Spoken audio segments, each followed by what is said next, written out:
Hello again. This is another re-uploaded video from Season 1 of League of Legends. This one is video number 62, Teemo's Malady, originally recorded on March 30th, 2011. Enjoy!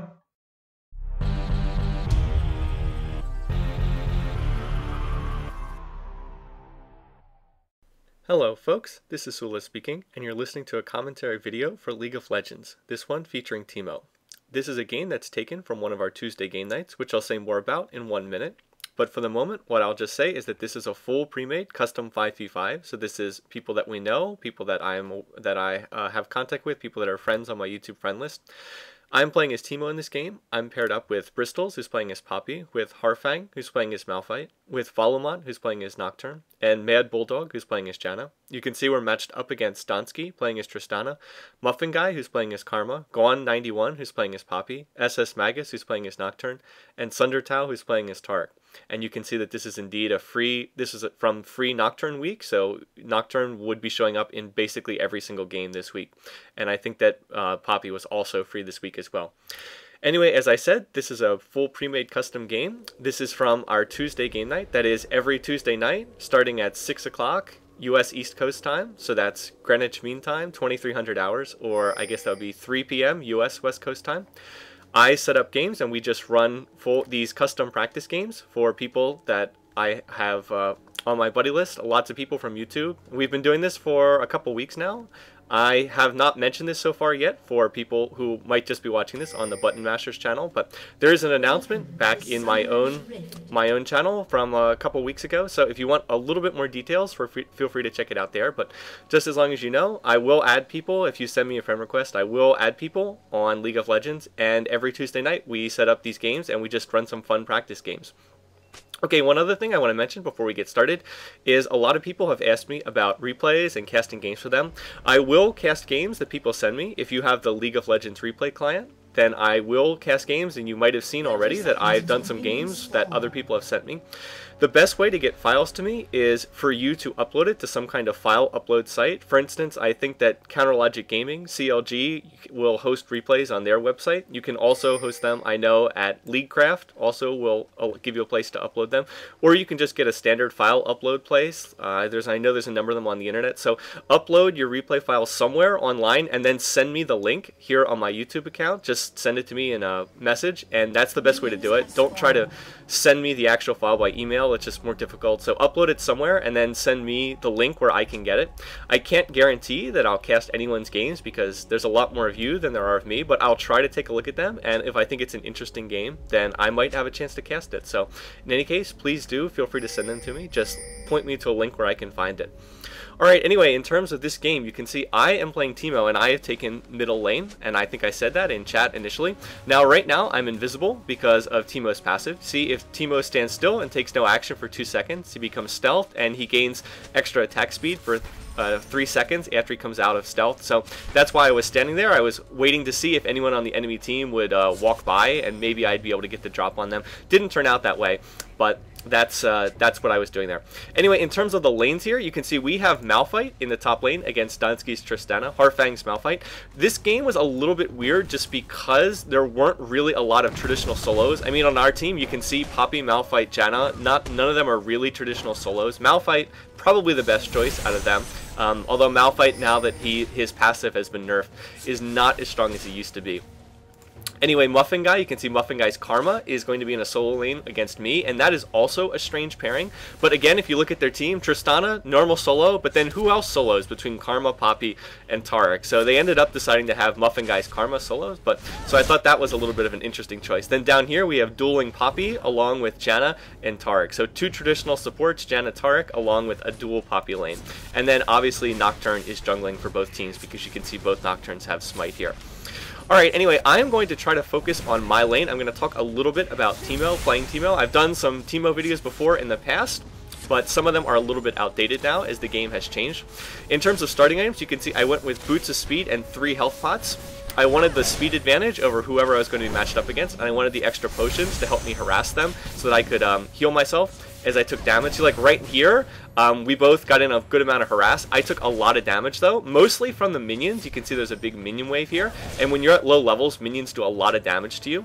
So anyway, we were harassing back and forth. Muffin Guy started with a Meki Pendant, and I think he started with a health pot and a mana potion. I'm not 100% sure what that math works out to, but in any case, he also had a health pot, mana potion, and that went along with his Meki Pendant. So I'm faster than him, but he has much more mana regen. Anyway, Karma, not a very traditional solo. You usually see Karma played as a support, not in a solo lane, so it was a little bit strange here. And we're going to see how that turns out as the game goes along. Anyway, what can I say about Teemo? Teemo is usually played as ranged damage per second. Sometimes people will go the ability power route on Teemo, and it's not terrible, but I'm not going to be doing that in this game. I'm going to be going sort of the more traditional damage per second route with Teemo, relying on his poison to deal damage and trying to get a lot of attack speed to stack with his poison. So anyway, now you can see I've burned through all my 3 health potions in this lane, but that has allowed me to stay in the lane despite taking a lot of harass. And like here, I'm going to go after Muffin Guy. You can see I burn my move quick, and there he actually has to flash away. Otherwise, I very well might have been able to kill him there if he hadn't used his move quick. Yeah, you can see he was down pretty low there, and with my extra movement speed, I could have harassed him right back to the tower. So might have been able to get a kill there. Anyway, again, just for those of you who haven't seen Teemo, I'm choosing to max his poison first. You can see this is a passive ability. Every time Teemo uses his auto attack, it deals extra poison damage. You can see 27 magic damage on impact, and then 18 magic damage each second for 4 seconds. It increases as you put more points in it. I've also chosen to take runes that give me extra mana, or spell penetration, because his poison is magic damage, and I have the 9 points in the offensive tree, getting that extra spell penetration that you take with 9 points in it. As far as Teemo's other skills, you can see Blinding Dart. This is Teemo's one range skill that he has in addition to his auto attack. You fire a dart at the target and causes them to miss their attacks. So it's actually very good against other ranged attackers, you know, like say an Ashe, or if I were matched up against that Tristana. Because I would have the ability to blind them, I would do pretty well. But anyway, I'm going to max that second after maxing Poison first. And then Teemo's last skill, his E skill, is his Move Quick. You can see it gives you a passive additional movement boost, which is one reason why going boots first can be pretty good on Teemo, because you're already fast, and then when you add boots onto it, along with your Move Quick, you're even faster. And then secondly, you can turn on an active function, so he gains twice his normal bonus for 3 seconds, and that bonus is not lost when he gets hit, as it used to be in older versions of this game. So anyway, and last of all, I've gotten Teemo's ultimate, his Noxus Trap, but more frequently, as everyone refers to it, as Teemo's Mushrooms. He puts down little mushrooms on the ground, and let's get rid of that targeting circle. Yes, there we go. Puts down mushrooms on the ground. They deal poison damage to anyone who hits them, and they also slow the target. And the slow is not to be underestimated either. The slow is pretty considerable. It's very useful for protecting yourself against the enemy team's jungler. It also reveals sight. For instance, notice I have sight here in this brush, so that brush is a good place to put them. Teemo's mushrooms are very useful. Now, one thing you can do is you can stack ability power on Teemo, and then his mushrooms just do like a ridiculous amount of damage. But again, not going that route, but it's one thing you can do with him. Instead, I'm going to go the attack speed route. You can see I've already picked up a dagger when I went back to base. That's building towards Malady, which has long been seen as one of the best items on Teemo because it increases his attack speed, causes his poison to deal more damage. Anyway, in terms of the lane here, you can see I've been farming up without too much trouble. Muffin Guy has been playing a little bit passively, I would say, in this lane. He's just been allowing me to sort of free farm here in middle lane. So as far as the minion score, you can see I have 41 and he has 17, so I have a very decisive lead here. At the moment, I'm just trying to farm. I'm trying to protect myself with these mushrooms. You can see I'm starting to get the mushroom forest around me, and just continuing to farm up, get in hits with Blinding Dart whenever possible, use my poison. Teemo's one weakness, well, he has a couple of weaknesses, but one of his biggest weaknesses as a range carry is his auto attack does not have a lot of range. That is, it's a relatively short attack range. So like, let's say if I were up against someone like Tristana, like Donski's Tristana, he would have a big range advantage in terms of auto attack, but my counter to that would be I would have the Blinding Dart to try to stop him. So Teemo's poison does a lot of damage, particularly if you are able to increase his attack speed, which I'm going to try to do in this game. But as I said, the downside is he has short range. So like right here, I'm going to harass back and forth with Muffin Guy, and I'm going to win this fight if we go back and forth. Like, just look how much damage he's taking from my poison.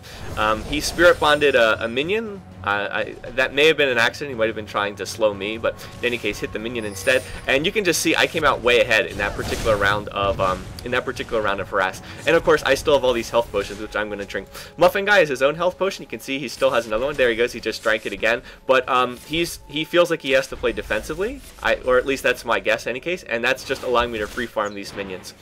And there I go. Just going to hit him with that blinding dart and get in a little bit more harass up next to the tower. Now, what I'm trying to do here is I'm trying to push my minion wave up to the tower over and over again. Now, there are some benefits and drawbacks to doing that. The benefit is that the tower is going to eat a lot of the minions, and it's going to make it harder for Muffin Guy to farm, and I'll also be able to slowly start wearing down his tower. The downside is that it means that our jungler is going to have a difficult time coming in here and trying to kill Muffin Guy, so it's going to be very difficult for our jungler to try to gank him. So that's one drawback. And secondly, it makes me more vulnerable to attacks from the enemy team's jungler. And wow, here comes the enemy team's jungler. There's the Nocturne ult. He's going to use Paranoia. I'm going to flash out of it. He's going to get his fear effect on me here. But look how much damage I'm doing to him. And if Muffin Guy wasn't there, and if I wasn't exhausted, I probably could have killed Magus. You can see he gets down to like 70 HP. But with with me being exhausted, and with Muffin Guy's karma there, I can't chase that, or I'm gonna die. And besides, he just manages to get out anyway. But if you noticed, I was able to get out of that attempted gank with no real trouble whatsoever. Muffin Guy was a little bit too far back to really be in proper position. Magus came in, and I just used my flash, and that got me out of it pretty easily. Meanwhile, it looks like the other team's Poppy has gotten a kill in the bottom lane on Mad Bulldog. Sorry, I must have missed that one. But anyway, does pick up a kill there. I'm pretty happy, though, with how my lane's going, because, again, you can see 65 to 25 in minion kills. I am way ahead, and Muffin Guy has just been playing very defensively. It means I'm not going to kill him. I mean, you can see I've never really... The only time I've come close to killing him was very early on when he flashed away from me. But if he wants to play back and play defensively, that's okay with me, just because I'm going to continue farming. And farm is very, very powerful in League of Legends. And that's one of the things I'm going to talk more about as this game goes on. The importance of farming and how you can win games decisively just with farming alone. Anyway, again, continuing to farm up here, you can see Volamont, our Nocturne player, is looking at possibly going in here, but because Muffin Guy is playing so defensively, it's going to make it tough. And then, uh-oh, look, here comes Magus, and he hits my mushroom, and now we're going to counter gank this. Because he hit my mushroom, he's going to be slowed, and Magus is going to go in there. I'm going to fire a blinding dart to help out a little bit, and Valamont's going to finish him off with me getting the assist there. So that was more accidental than anything. I actually initially was slow to react because I thought it was our Nocturne over here in the bushes, not their Nocturne. So I was a little bit surprised. But in any case, we were able to get that kill. And hitting the mushroom, the slow from that mushroom was pretty instrumental in setting up that kill. Alright, now anyway, I went back to the shop there and bought. You can see I finished my Malady. You can see what the item does, 25 ability power, 50% attack speed, and the passive, that means your physical attacks deal magic damage and lower magic resistance when you hit them. Again, it synergizes really well with Teemo, the extra attack speed and his poison. So Malady functions similarly to his poison, it's just stacking another on-attack effect onto the target. Now, the other thing I bought when I went back to the lane was a Null Magic Mantle, and this was for two reasons. One, first of all, just because I'm hoping to build towards Merc Treads later on, and of course Merc Treads has Null Magic Mantle as a requirement. However, it helps me in another way too. Because I'm in a lane with Karma, and all of Karma's damage is magic damage, just having the extra magic resist here in the lane is going to help me out a lot, because her damage is magic based instead of physical based. So it's going to help me in laning as well, not just because I want it for Null Magic Mantle later. And right there, did you see, now that I'm starting to get a little bit more ability power, between my poison and the use of blinding dart there, you can see just how much damage Muffin Guy took there. So he's already at half health. And meanwhile, I'm just continuing to build up the mushroom forest around me. You can see, look at all these mushrooms. Look at how much sight I have in case anyone tries to come after me. I'm pretty well protected here, which is why I feel comfortable enough to continue pushing up on this tower over and over again. And yeah, look right there, poison and blinding dart. Look how much damage it does. I mean, Muffin Guy's doing a pretty good job of trying to protect himself with Karma Shield, but you can just see how much harass damage I'm getting. Anyway, Magus is right there, so I'm not interested in pursuing this. I'm not going to try to tower dive or anything there, not with the enemy team's jungler real close by. Probably wouldn't do it anyway, but it's especially a bad idea with their jungler right there. Anyway, I'm just continuing to back off. I've gotten a pretty good sense now of when Muffin Guy is going to nuke the creep wave, and every time he does that, I try to back out. I mean, again, look how much damage I've managed to do here. If it weren't for Karma Shields, I'd feel much more comfortable about just straight diving this and trying to kill him. But with Karma Shield, I feel comfortable. I feel a little bit uncomfortable about doing that. I'd rather just continue to play defensively, just continue free farming. I mean, I have such a huge edge in farm, 86 to 43, double his number of minions killed. And as long as I can just keep free farming this lane, I don't feel any real need to try to do some kind of crazy tower dive and throw away my edge. Like, look right there. I'm going to back off Muffin Guy. Do you see how he had to back off when I came forward? See, again, here we go. More poison, blinding dart, and again, he's down to 300 health again. And furthermore, because he's had to use his shield so much, I've run him out of mana too. So you can see he's just about out of mana, which means there's really very little he can do here, and so I'm going to be back to free farming with complete ease.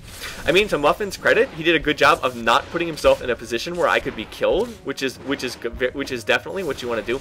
But at the same time, he is not strong enough to be able to prevent me from just free farming this lane, and so I'm going to take that.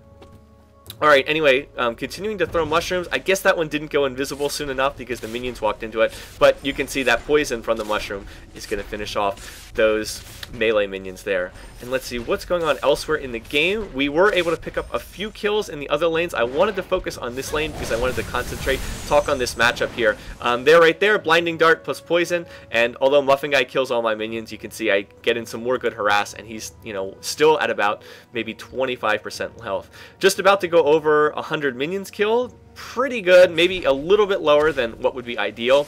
The real pros usually hit the 100 minion kills at right around the 12-minute mark. People who are really good at this game, and if you've noticed, I have missed some minion kills, but I've done a pretty good job farming overall in this lane.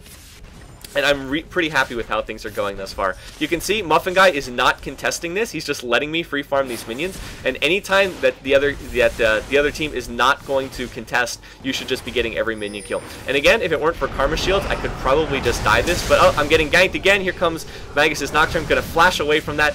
He's going to fear me. But look, oh, Mushroom. Mushroom for the kill on Muffin Guy. A little bit unfortunate on that. And then Valomont is going to come in here and counter gank. And we're going to clean up that kill very easily. Magus overextending just a little bit, and I was able to get in some pretty good poison damage on him. And then Valomont was able to come in and counter gank that. And that turned into a really nice play for us. And so meanwhile, I'm just, now that, even though I'm low on health, I know where everybody else is. You can see there's 2 in bottom lane. Gon and Sundertoe are down in bottom lane. Donsky, I believe we saw up in top lane. So if we know where everybody else is on the other team, I am going to continue farming this lane. One thing I'm trying to do is I know Muffin Guy has a teleport. I'm trying to force him to waste a teleport on this tower. I'm trying to see if I can get that, and indeed, I would get that here. So you can see he uses his teleport to get back to the lane. And while that's going to save that tower, it does mean that his teleport's going to be down, which is just what I wanted because now he can't go to other lanes. Anyway, mushrooms here, throwing down mushrooms in the middle of the lane so that will do give extra harass while I'm gone, while I'm not in the lane. You can see I'm actually getting minion kills even while I'm not in the lane, thanks to that mushroom. And with our team having pushed back bottom lane, having pushed people away, they are going to do Dragon, which is definitely a good play here. With 3 here, this should be pretty safe. Harfang and Donsky still in top lane. And so we have visibility on most of them. And look, there we go. There's another mushroom. Is it going to get the kills? Yes, 2 more minion kills just from mushroom usage, putting it in the middle of the lane. And we also picked up Dragon. So anyway, on that trip back to lane, I finished Mercury Treads. I picked up a recurve bow too, so now I have a lot of attack speed, and you'll see how fast I'm attacking. And then I picked up a cloth armor. Cloth armor is building towards a Madrid's Razor. I'm indeed going for Blood Razor next as my next big item. Anyway, here, this tower's taking a lot of damage. Instead of attacking Muffin, I'm just going to finish this tower off. I don't want to dive Karma with her shields. And so there we go. Going to finish off that tower. Now we can go after Muffin, back him off, and going to force him to back off and then continue farming these minions. Using Mushroom here to farm, getting that poison effect, you can see it's going to take down more of the minions. So yes, you can use mushrooms to farm minion waves if you put it down. Not always the best use for a mushroom, but you can.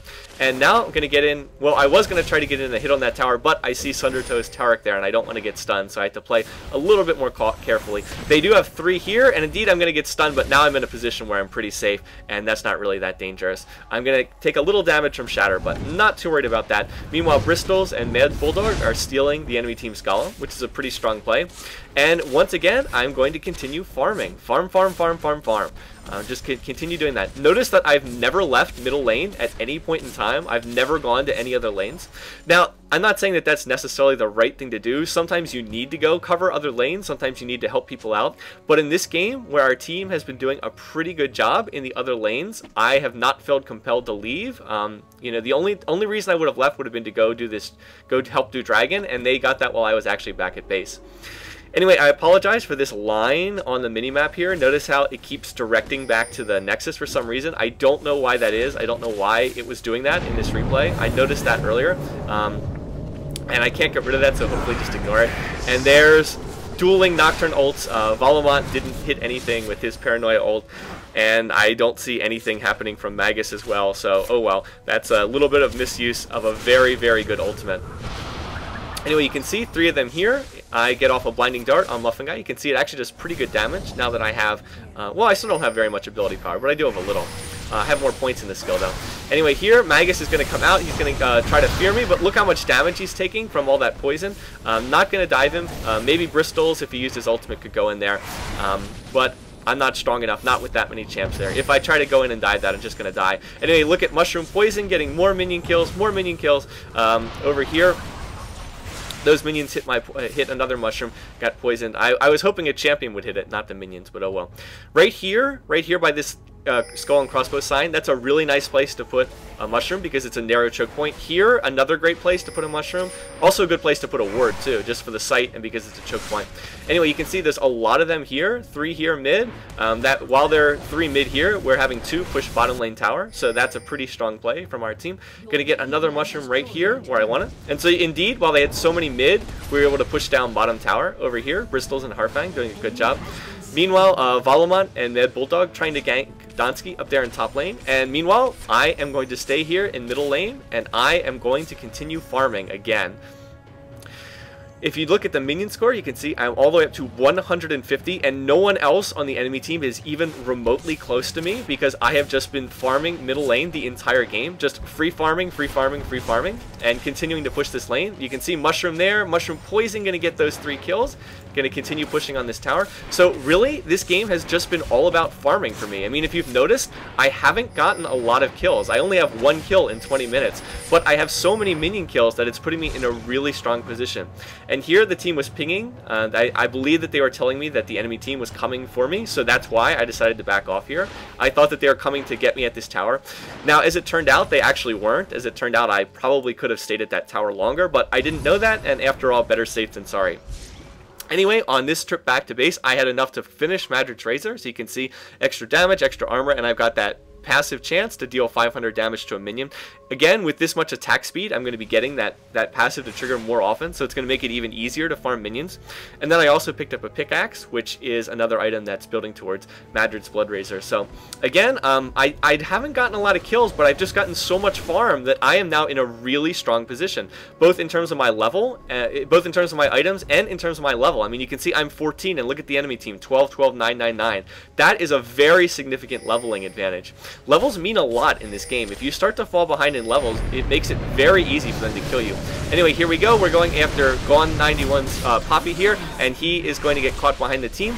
Now we're going after Magus. There's a nice ult from Malphite, getting the slow knock-up effect to knock him up in the air, and I'm actually going to get the kill for our team there. So we managed to clean up 2 kills against no deaths of our own, and we're going to make the smart play here, which is not try to push mid, but we're going to go and take the Baron here instead. Again, another reason why this is a really smart play is notice that we killed their jungler, so they don't have smite up.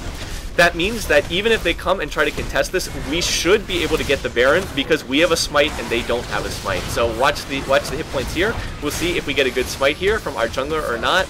Let's see if we can get it down to 1,000, and not 100% sure if that was the best smite, but we did get the Baron, which is good. And look at this Sundertoe. Oh, he just narrowly avoids that mushroom. If he hits that mushroom and gets slowed, that would have been a kill for our team. So oops, oh well. Anyway, now Muffin Guy getting caught behind the rest of the team. You can see Bristol's got over there doing a nice job of jumping on him as Poppy. Poppy really good at 1v1ing people on the enemy team.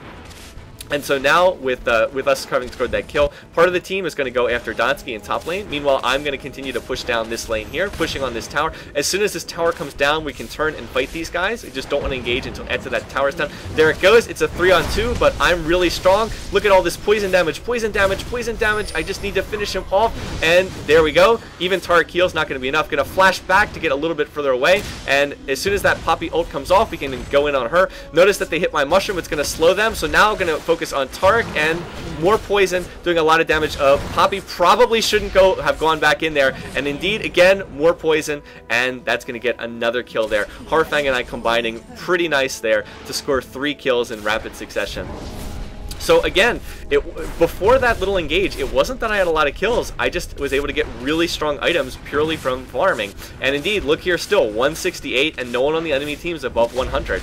That is really the difference in this game right now, at least as far as I'm concerned. And I've just started right here and pushed straight up mid right to their inhibitor.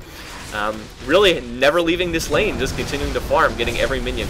Anyway, Harfang going to go in there again. I was focusing on the inhibitor, trying to get this. I thought that getting the inhibitor was more important than trying to score some kills here. But in any case, now that the rest of the team's here, we can turn and fight. So we're going to go after them. Nice ult there. We've got dueling. Nocturne ult again, going to knock out our vision. But together, we're going to be able to clean up 2 kills there. And now the route is on well and truly. You can see we now are ahead 15-1 in kills. And we've got an inhibitor, and we've scored a Baron here. So you can see we're very far ahead. And we're in fact strong enough now that we can even go after one of these Nexus turrets here. Donsky's going to Buster Shot one of us away. You can see they're coming out. I want to make sure we get this tower, so we just need 1 or 2 more shots. Pretty good Janna ult there, pushing them back. So there we go. Now we've got the tower down. Now we really need to back out. And if they chase us as we back out, we can turn and fight. But at this point, it's better just to turn and get out of here before we take any more damage. So again, I'm now all the way up to level 17, and again, just looking at the other team, I mean, if you're 17 and you're going up against 10, 9, 10, they just don't have a chance. You get so many stats in this game when you level up. It's not just extra health and mana, you get a lot of other stuff. For instance, I know Teemo gets a little bit of extra attack speed when he levels up. Teemo gets armor when he levels up too. I mean, I don't know all the exact stuff, but you get a lot of things in this game when you level up. So if you start to fall behind the leveling curve, you are really in deep trouble. And in fact, you can win games sometimes by just out-farming your opponents. Indeed, I think that this game is one game where that sort of has been the case. I've just stayed in lane pretty much the whole game and just farmed until I was really, really strong. And that's part of the reason why we were able to win these team fights. Now, I mean, again, not trying to take anything away from the rest of the team. Obviously, the rest of our team's playing very well, too. But I got strong not by killing people, as I said, but by getting a lot of farm. Okay, anyway, on this trip back to base, I finished Madrid's Blood Racer. So you can see attack damage, attack speed, armor, and then on the passive, that on hit, you deal magic damage equal to 4% of the target's maximum health. Which means that you can go after tanks with pretty much abandon. You can just take them down really easily. Also really good for doing Baron, really good for doing Dragon. Anyway, I am going to grab our red buff on our way back here for the slowing effect and for the extra damage it gives. Notice I put down a mushroom here to explode. That poison's going to kill them and help me get this buff. I also picked up Negatron Cloak and Catalyst because I wanted my next item to be Banshee's Veil. If you noticed before, my magic resist was very low, and now I've increased it to a much better place. Anyway, Valamont and Harfang are diving after Magus here. They're doing a kind of a crazy dive here, deep into the base, way, way, way behind where is safe. And with them being behind this tower, doesn't look like they're going to be able to get out of here. So there goes Valamont, and Harfang needs to escape out this way. Looks like he is probably going to manage to get out of there. With Gone 91 having taken a lot of damage, just needs a Seismic Shard, and there we go. Meanwhile, I'm just, instead of screwing around trying to get kills, I'm just trying to take down this tower and this inhibitor, as that's going to lead us to win the game faster. Anyway, over there, able to clean up another kill on Magus. Harfang getting the kill. The rest of the team, Bristol's and Mad Bulldog combining to help out there. Now they're going after Muffin Guy. There's the Ignite, and Bristol's is going to get the kill. And meanwhile, I've almost got this tower here. And as soon as that's down, that's going to allow us to take down the inhibitor, and that should pretty much end the game. Obviously, we're very, very far ahead there. Janna ult, probably could have saved that one. Not the greatest Janna ult, but oh well. I guess it doesn't matter that much at this point in time. So there we go. Going to take down that Nexus turret. Going to take down that inhibitor. And at this point, obviously, the game is finished. It's just a matter of cleaning up at the Nexus. Anyway, their team's going to come out. Looks like they're going after Bristol's. Magus coming forward. Are we going to be able to clean him up? Yep. So we're going to score that kill with me getting credit for it. And the Nexus is going to go down before they can finish off Bristol's. So there we go. Valamont saying bad game. It was kind of a bad game. I mean, it wasn't close. but I did want to highlight a couple things, which I'm going to talk more about right now as I go to the stat screen here. Here are the final stats. As you can see, I was very happy with how I played in this game. You can see Bristol's and Harfang also played very, very strong games. No deaths between them, a lot of kills and a ton of assists on Harfang. I think their item builds are very solid as well. Followmont did a nice job of ganking out of the jungle. I don't think that was the greatest jungle game I've ever seen, but it was played solidly. It certainly wasn't a bad jungle game, and he ended up playing stronger than Magus's jungle. So in the dueling Nocturne matchup, he did come out a little bit ahead. And Mad Bulldog, I mean, I'm not a big fan of Chalice of Harmony on Janna, but the Aegis build and the cooldown boots are pretty solid there. And I also like to see Janna picking up ward, so that's well done there. As far as the enemy team, I mean, they just fell behind the snowball early, and then that makes the stats look worse than they might otherwise be. I will say I'm not a big fan of boots of mobility on Karma. Those very fast boots work well on some champs. I don't think Karma is one of them. I'm also not sure that going Morello's Evil Tome as your first item is necessarily the right choice there either. But again, I haven't played a lot of Karma, so I'm not 100% sure. And as for everybody else, they mostly just kind of fell behind the curve, and it's really hard to catch up. So why did I want to cast this game? Well, for one thing, it was an entertaining game at least. I mean, I know it wasn't a close game, but it was interesting. What I really wanted to highlight in this game was just how important farming is in League of Legends. I mean, up until the end of the game, sure, I ended up with 7 kills and 4 assists, but really up until about the 22 minute mark, I only had the 1 kill. What was the difference was just the fact that I was able to stay in lane and I was able to farm and just out farm the other team so to such a large extent. I mean, you can see I ended up with more minion kills than both of their solo lanes combined. I mean, that's just an enormous difference in this game. It allowed me to get my early Malady, and allowed me to get most of the early Blood Razor even before we started team fighting, and that just put me in a really strong position. So for those of you who are still learning this game or maybe haven't played this much, I mean, if you're an old hand, maybe at Defense of the Ancients, or you've been playing this game for over a year, you might say, well, so what? Everybody knows that. But I found that a lot of starting players don't really think about this and just think about how important it is to be farming. Oftentimes in the lower skill games, or people who are still learning, you see people just sort of running all over the map, you know, just like running between lanes, trying to get kills, trying to get kills, trying to get kills. Well, you can be really effective in this game even if you are not getting kills. Sometimes just staying in lane and farming effectively is much more important than running all over the map like a chicken with its head cut off. And so that's something that I'm just trying to highlight in this game and trying to instruct people that are new. Unless there's some kind of team objective to fight over, during the first 20 to 25 minutes of the game, you should probably be staying in lane and you should be farming. If you watch the really skilled players on the live streams, you will find that they do this very consistently, and they can farm like beasts, and that's how they get such great items. So anyway, I wanted to highlight that. Again, it might be old news, but I think it might be useful to some people who are still learning. In any case, I hope you enjoyed the game. I'll try to have another game, a more competitive game. I'm going to try to find a closer, maybe more exciting game for the next one I try to put up on the TheButtonMasherz channel, but hopefully I'll get one of them this week and I'll be able to put it up. So once again, thanks for watching, thanks for listening, and please do subscribe to the TheButtonMasherz. They love to get subscribers. So until then, take care.